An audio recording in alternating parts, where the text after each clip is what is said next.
Welcome to the Security Podcast by 360 Security. My name's David, I'm the host of the show, and joining me on this episode is a good friend and colleague of mine, Matt Hall. So before I say too much on the introduction, Matt, if you'd like to just introduce yourself and tell us a little bit about who you are. Okay, so I've worked in various roles within the security industry, mainly door work and five-star hospitality. That's where my main bread and butter is. Right, and that's how we met, wasn't it, originally? That's right, yeah. We think we was on an event, weren't we? Yeah. When we first met. And it was a pretty cold day, and I think I remember hiding a coffee around the corner for you because I felt bad. Right, yeah. So, outside on a freezing cold 12-hour shift on a forecourt, and Matt kindly hid some coffees for me, and we got one after that and become very good friends. Right, so first question I've got for you is, what's the most serious incident or most memorable incident you've ever had to deal with in the security industry? well, there's many, David, to be honest. It's hard to whittle it down, but I would say the one that probably affected me the most, or hit me on the blind side, let's say, was when I had to deal with a stroke victim. So we get a phone call to come up to a room in a hotel that I'd worked at previously. And when I got there, the door was open by one of the housekeepers, and the man was kind of lying in the doorway, covered in blood. And I could already see that his face had kind of collapsed on one side. Unfortunately, he had a work colleague and her daughter with him, and they was also stood at the door. Little girl was about 10, she was screaming. People were kind of standing around in shock, as they do. See, this is the thing, you get the fight or flight, but you also get the third F, which nobody mentions, which is freeze. So if you're not used to that, and people aren't used to that, seeing that kind of thing, they freeze. Anyway, we helped him the best we could. I started telling people, get that little girl out of here. Mum, you're going to stay with me. You know this guy very well. Tell me what medication he's on. Tell me his medical history, that kind of thing, the usual. And when the paramedics came, I was kind of looking at this guy. He had no lower half clothing on. And it all went quiet. I was just looking at this guy and thinking to myself, wow, you know, life is a paradox, really. You know, you're sort of born into this world in a vulnerable position where you need people to care for you, and it kind of ends that way as well. You know, I had a bad feeling about this one. It really, like I said, it really caught me on the blind side. The paramedics couldn't lift him because he was about 130 kilos. So me and another security lifted him up onto the wheelchair, took him down, put him onto a stretcher, and they wheeled him off. Anyway, I managed to get the woman's phone number, and I called her to check how he was a few weeks later, and she said that he was doing quite well but still in a coma. Then I got my bosses to call because I didn't want to keep hassling her. But I mean, I was dreaming about this guy, you know, it really caught me on the blind side. I kept thinking about him and thinking, I hope he's going to be okay. And unfortunately, you know, he passed away a few weeks after that. Right. And it really stuck with me, you know, because I tried all I could. So it was like the condition of the person. Yeah, it was seeing him in a very awful position, you know, covered in blood, very vulnerable.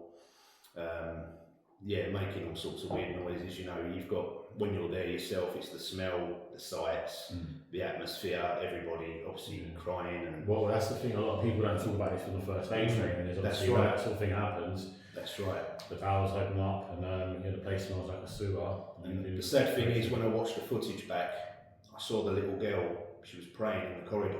She was only about 10, she was celebrating her birthday. So obviously she's going to remember that birthday for all the wrong reasons. You know, it's very upsetting for all involved. So, I mean, that's one of many stories. So we're sticking with a nice light one. That's right, let's keep it light, it's the first one.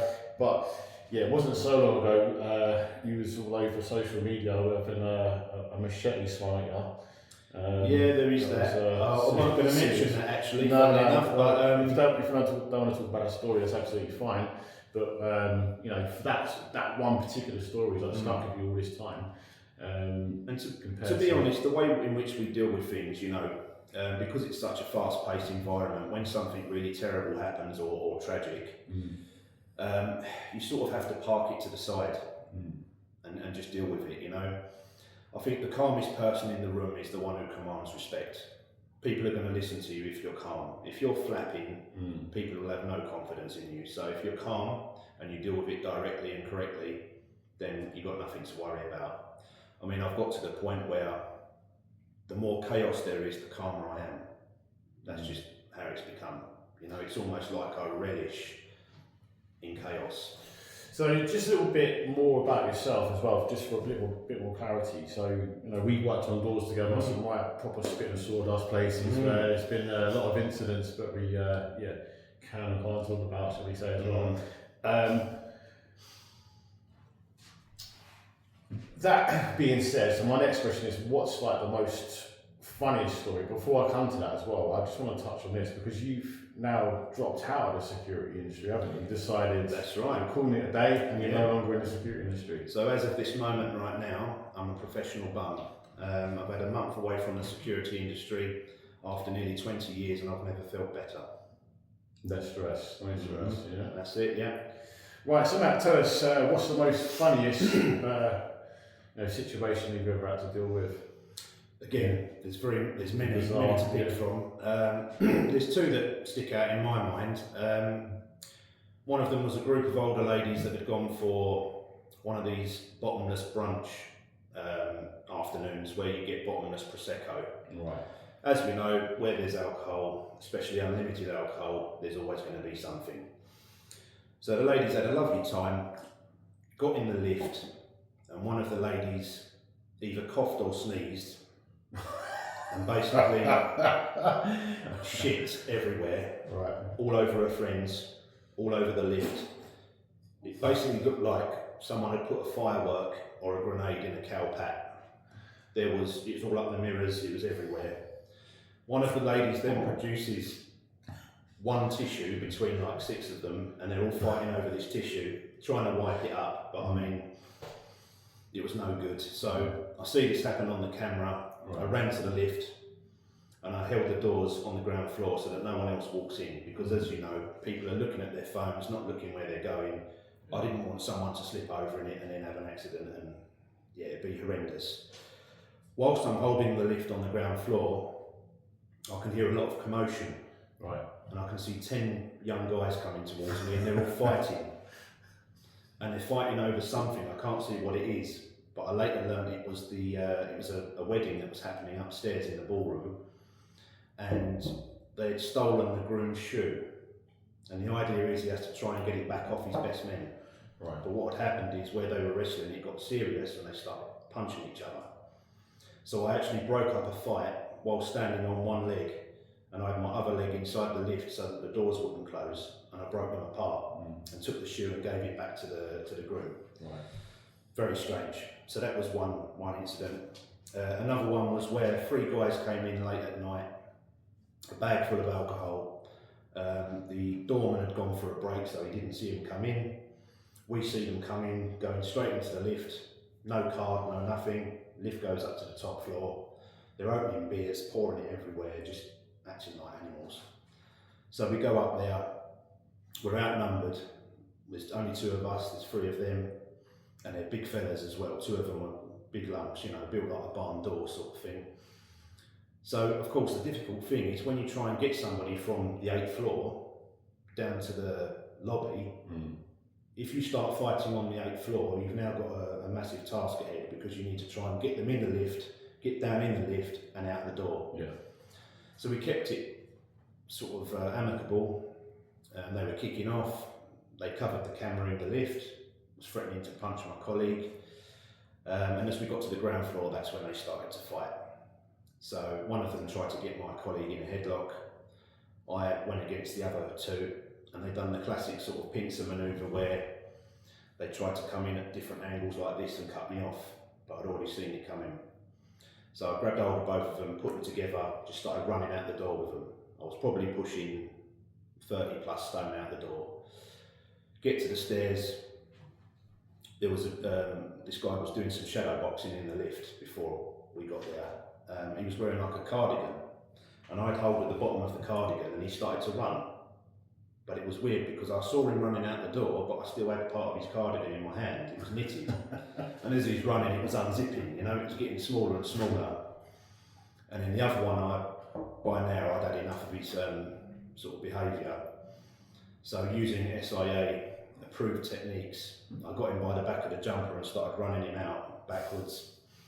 But unfortunately, I didn't see that the. I don't think I've come across that method, but you pay extra for that one. Unfortunately, as I took him out the door, his pants and trousers got hooked on the door hinge plate, and as I threw him out onto the driveway, I stripped him. oh, Totally bottom half stripped. First reaction was, I've never seen such a long arse in all my life. His arse cheek started from the middle of his back to the bottom of his knee. It's the longest arse I've ever seen. The second thing that struck me was he was hung like a baked bean. And I actually said to him, I wasn't expecting this. I said to him, you've been giving it the big one with that thing, honestly, you know. Got rid of them. Turns out they were wanted anyway, and police nicked them. As per usual, Yeah. they usually are. A long list of things. So now, if I go home to the missus and she says, how was work? And I say, it's been a long ass day, she knows that I've had a physical altercation. So that's my story. Lastly, question just for newcomers, people coming into the industry. Obviously, as we said, now you've now backed out, gracefully bowed out of the security industry. After a long stint, you was there for in the industry for quite a while. What would you what would you recommend to newcomers? What words of advice would you give to people that they're just doing their license? They're super excited coming in to the industry. What would you pass on? What have you learned? I mean, from a physical aspect, I'd always say always keep yourself fit and always keep yourself strong. Especially if you're going to have to deal with physical altercations, because there's some real monsters out there, to be honest. Obviously, I'm not the biggest bloke in the world. So luckily I've always learned extracurriculum, sort of self-defense, self-protection. I've studied many combative systems.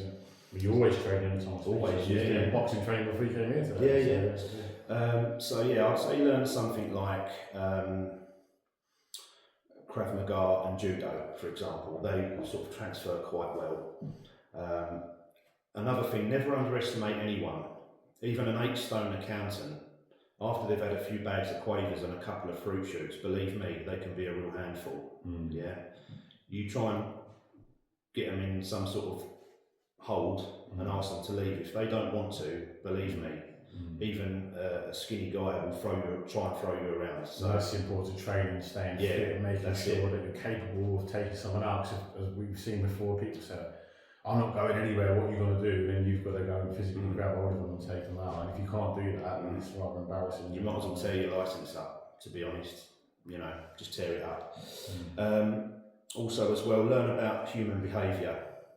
Learn about pre-fight cues. Learn about body language. Can you see their hands? If you can't see someone's hand and it's going around their back, the likelihood is they're going to try and pull something on you. So always be aware of your surroundings. A lot of it, 90% is awareness. Don't be looking at your phones and all that. Be aware. You want to go home and see your family at the end of the day, and a small mistake like that could cost you your life. I've had many things pulled on me before, even a kebab skewer of all things. And it was a small homeless woman pulled that on me and threatened to put it all the way through. As I said, it wasn't that long ago. You had a machete being slung. Well, yeah, I mean, I've had people try and threaten to shoot me, and as you well know, people trying to pull stuff. And the thing was, that was quite a credible one-side story, but we won't talk about that incident. But that was quite a credible threat, because usually you get out on the doors, and people say, I'll stab you up, I'll do this, I'll do that, and I'll shoot you up. I remember that phone call, and the guy who made the threat was like, it was pretty. He was legit. Credible threat, that one. And then he tried to walk back in the pub, didn't he? And I said, where are you going? So but we'll talk about that another time, maybe. If you have me back on, we might talk about that. So another good piece of advice, I would say, for newcomers, you're going to be dealing with some pretty horrific shit, You're going to be seeing shit, taking shit, thinking about shit when you're at home. So my advice is, learn the most effective and best way to use a shovel. Do you need a close protection or door supervisor refresher course before you renew your SA license? Scan the QR code and book your course today. I suppose the other thing as well that I would want people to learn is, just basic sort of human psychology.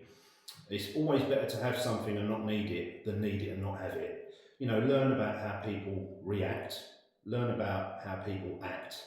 You can spot the cues before it happens. It all goes back to awareness, and it should start before you leave your house. Yeah, a good thing that I've mentioned in one of the security networking events was do a running commentary when you're walking to work.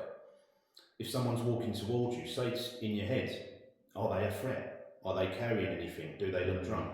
Are they looking for trouble? If you walk past a skip where there's some bricks and some wood hanging out of it, remember where that is in case you come around the corner and there's a gang waiting for you. Exactly, dynamic risk assessment. You can always run back to that. Things like if you're driving to a venue, always reversing. Otherwise, if someone's attacking you and you're trying to run back to your car, you've got to try and do a 3-point turn whilst you're under duress. Always reversing. Simple stuff like that. That's what I would say. Be aware. And the other thing, which I think is the most important, is look after your mental health, because I don't know if you've ever had it. I certainly haven't. But after a bad incident, I've never had the SIA call me up and say, "How's your headspace?" Never. That's your responsibility. So make sure you guard your mind's door, because all these little incidents or big incidents, they can catch you on the blind side if you're not careful. Yeah, 100%. I mean, touch wood, I've been very lucky. I've been able to put it to the side and go, I'll worry about that later. I remember I used to work a door, when you worked with me on this particular door as well, over northwest London. I remember people used to throw out the pub and they would say, "You're lucky, bruv, you're lucky." And I remember my dad saying, "You're the luckiest man in Edgware Road, son." They say it that way. Matt, thank you so much for sharing your story. That's okay. And your funny story out there. Also, just to mention, as you touched on there, How's Your Headspace? So Matt has a podcast called How's Your Headspace? It's all about mental health. I'll leave a link in the comments so you can go and check out Matt's podcast. Thanks again, Matt. Appreciate it. No worries. Thank you for having me on, David.